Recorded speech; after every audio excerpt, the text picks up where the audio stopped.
Chloe. I'm going to take you back to the future. Before there was Chloe, there was Dabo. Chloe is 8. Dabo entered our lives at 6. When he was 6 years old, he auditioned for Sesame Street. And they recognized his future brilliance, just like we recognize the brilliance of Chloe. And he was selected to be part of Sesame Street for the next 9 years.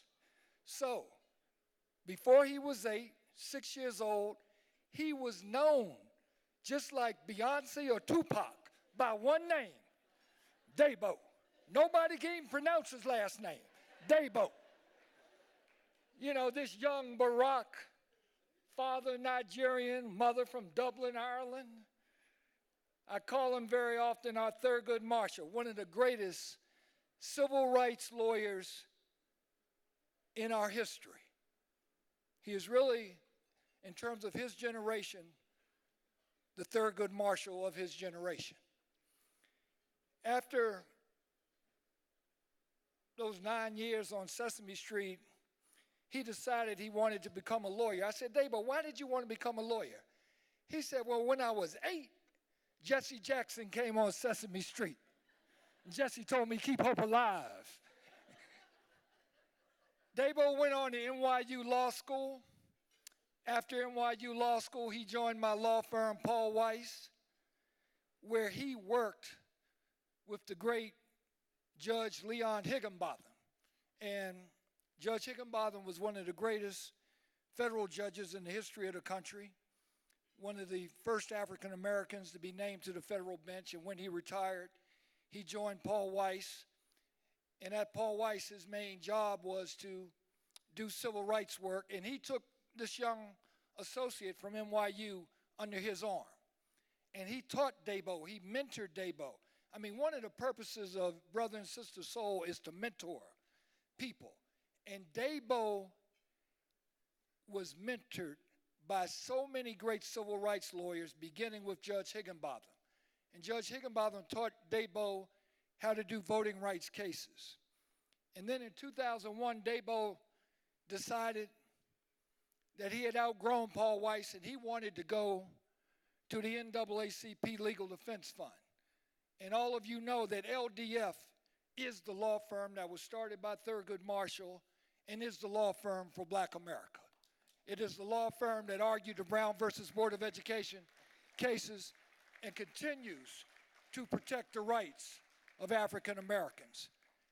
And Dabo started at LDF in 2001 and stayed there until 2013.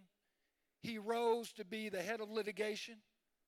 While he was head of litigation at LDF, he argued in the U.S. Supreme Court 2 of the most important Voting Rights Act cases in the country's history. He is a brilliant, brilliant legal advocate. He ultimately became the acting director of LDF, and then he left LDF to become the senior counsel to the U.S. Senate Judiciary Committee. And while he was on the Judiciary Committee, I got a call one day from the White House counsel, and they said, Ted, because I've worked with Dabo for years, as you heard, I'm the former chair of the board of LDF. They said, President Obama wants to nominate Dabo to be on the D.C. Circuit, which is really the stepping stone and the training ground for those judges who are often nominated ultimately to the U.S. Supreme Court. And I talked to the White House counsel, and I said, that would be great. He'd be a wonderful circuit judge. He would be a wonderful U.S. Supreme Court justice. But then the White House counsel gave me the but. And the but was, we're concerned whether we can get him confirmed by the U.S. Senate. Because the U.S. Senate doesn't want a true civil rights lawyer to sit on the federal bench. And President Obama decided he was going to wait and try and look for the right opportunity, but as many of you know, the Republicans at that time engaged in very tenacious efforts to block many of the president's nominees and desired nominees. So Dabo never got that nomination. Instead, the president then nominated him to be the head of the U.S. Civil Rights Division for the Department of Justice. And that's the part of the Department of Justice that is supposed to prosecute civil rights violations. But again, he could not get through the Senate. Why wouldn't they let him through the Senate?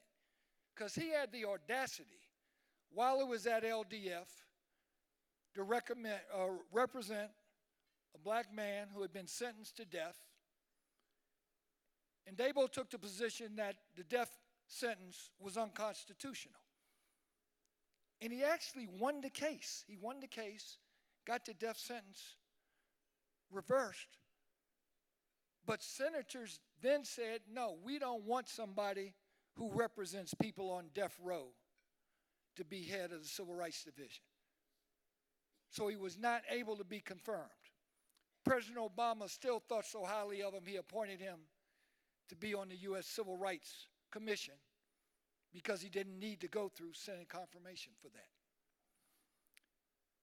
Dabo today is a partner at the firm of Wilmer Hale, where he practices civil rights work.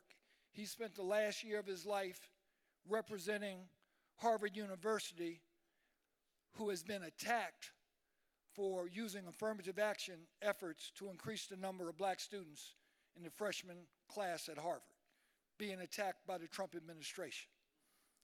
That case was tried in September. Dabo was an essential part of the team. We're waiting for the decision, and we're optimistic that Dabo will be successful. So I am honored to give you the legal profession's Tupac, Beyonce, Dabo.